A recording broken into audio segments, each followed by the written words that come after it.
I'm not going to say what I was going to do, but there was like a plan I had that he was going to be involved too, and but once he wasn't tied up anymore, I just felt like it was kind of a waste of time, and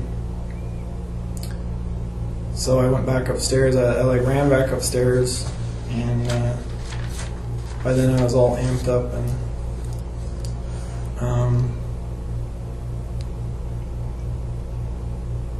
grabbed the 1022 out of the backpack. I didn't want to shoot him with the 40 cal because there was a cop car right across the road. I don't know if it was the sheriff's house or if his car was just there.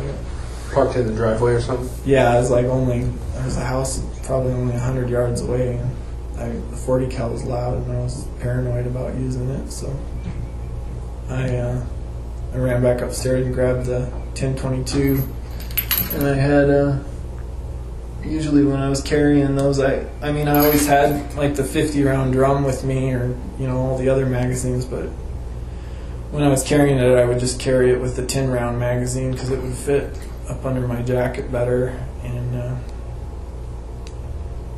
so I grabbed that, and I grabbed the silencer and put that on, and I was upstairs for maybe not very long, like 20 or 30 seconds, and she was still on the bed. She couldn't move anywhere at that time, but she could tell that things were not going well. I think I was cursing and stuff, and so like he kept yelling up after me up the stairs. He was like, "Where's my wife? What's going on?" And I was like, I told you you're not going to cooperate. You can do it the hard way. And came back downstairs, and he was standing at the bottom of the stairs in the basement still. It was like he didn't have any light, but I could tell when I came down the stairs, like he was trying to figure out like some way to fight me. He was like feeling around for something to hit me with, and I came back down the stairs, and I saw that. I said, "Oh, you're still not going to cooperate," and I had the gun out in front of me, like pointed from the hip, and had my headlamp on. He saw the gun, and he started to say something, and it just pissed me off, and I just started pulling the trigger. And he threw his arms up, kind of crossed them in front of him, it seems like, and I actually saw, like in my headlamp, I actually saw the bullets hitting him, but it wasn't loud. It was, you couldn't even really, if someone heard that gun, even if they were in the next room, they probably wouldn't even know it was a gun. It was that quiet. How many times did you pull the trigger? I just kept pulling the trigger. I pulled as fast as I could until the magazine was empty. So 10? Yeah. And yeah, he didn't. He was still standing when the last shot hit him. Where did the shots hit him mostly? Seems like two of them might have hit him in the forehead, or not forehead, but in the forearms. So like his arms were crossed in front of him, and then seems like at least one or two rounds, like the last rounds that hit him, he was starting to fall. It seems like they might have hit him in the neck or in the head. But for the most part, I think it was like the chest area, torso. And I was surprised, like how fast he went down us, because I wasn't. It's just a 22, but I think he was in shock. It was like, I think he went into shock because I don't think he was dead. But he hit the ground, and I knew he wasn't getting back up again. He was bleeding quite a bit. I don't think very many of the rounds, if any of them went through. I think it was subsonic rounds I was using, so they weren't. I don't think they went all the way through. If they find the body, they're probably going to find 6 or 8 slugs in it still. Do you remember what type of rounds they were? Were they bonded rounds? No, the subsonic. They're probably going to be one of 2 types. I had 2 types that I had with me. I had the subsonic rounds, which are just a lead bullet, and they weren't actually labeled subsonic. I think they were like a target round that I had got at a store up here, and they were a lot more accurate the subsonic rounds that I had tried, so those are the ones I had with me. And so it was either those, or it would have been like the CCI Mini Mag, which is like a copper coated, either a hollow point or a, I forget which ones I found worked better. It was either a hollow point or a solid bullet. So that it'll be one of those two. But I was pissed off after I had to shoot him, because I knew I was really proud of that gun. I was like, now I have to throw the barrel away. So I was pissed off about that. But anyway, yeah, so after he went down, I checked him out for a couple minutes, just kind of watched him, and he had his eyes closed, so I don't think he was dead. But I waited long enough to make sure that he wasn't going to get back up or go anywhere, and then I went back upstairs and took the gun apart. And I don't think she knew that, or I didn't take it apart, I just took the silencer off, but and put it back in my backpack. I don't think she knew that I had shot him, but she knew that something had happened. And there were starting to be like commuters driving on the road, and I knew that she could hear cars and stuff going by. I just didn't want her to try and get away again when there were actually people around. She came really close to getting away.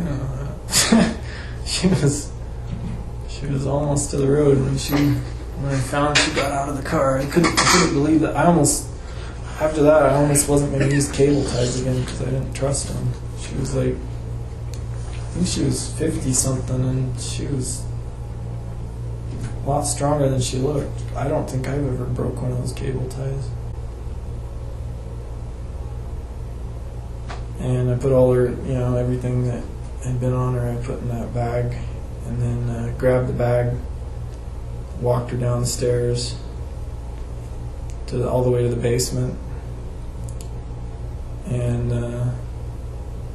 she was sitting on a bench down there.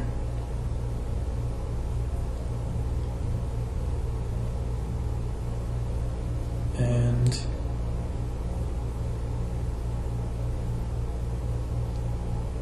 I had already, she was kind of out of it by then. She was, when second time I raped her, I had choked her. I think she passed out for a little while, and then, so she was, like by the time I walked her downstairs, she was a little bit out of it. I don't know if she really knew what was going on at that point. And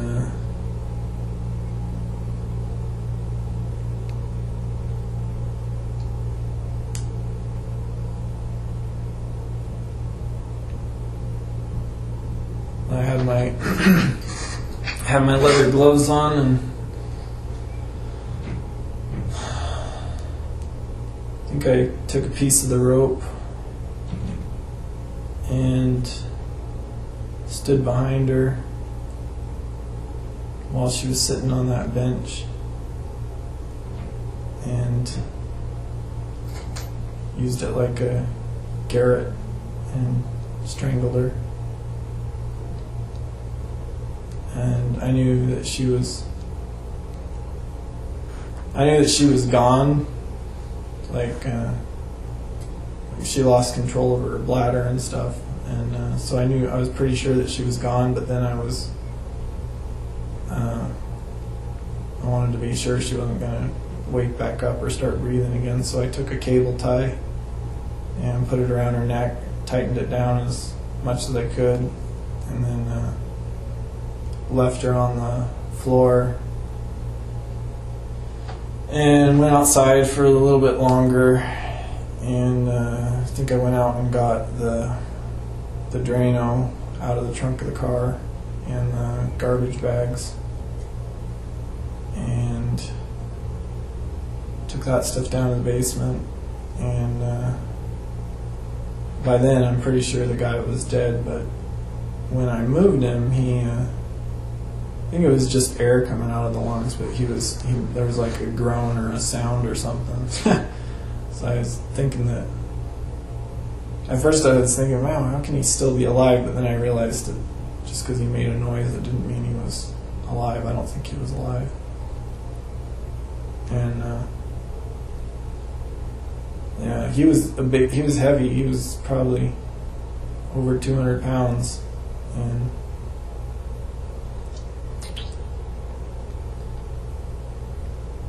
he was kind of in the middle of the basement. There was a lot of blood on the floor. And I think I grabbed him by the legs and pulled him back. I think he was wearing sandals too. I think I took his sandals off and threw them in the garbage bag I had down there. And dragged him back to the corner of the basement and then bagged him up.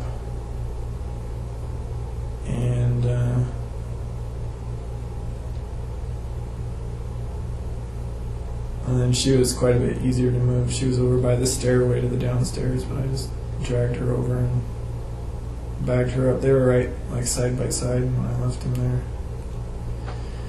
And after I had the bags on him, I pulled the bags back and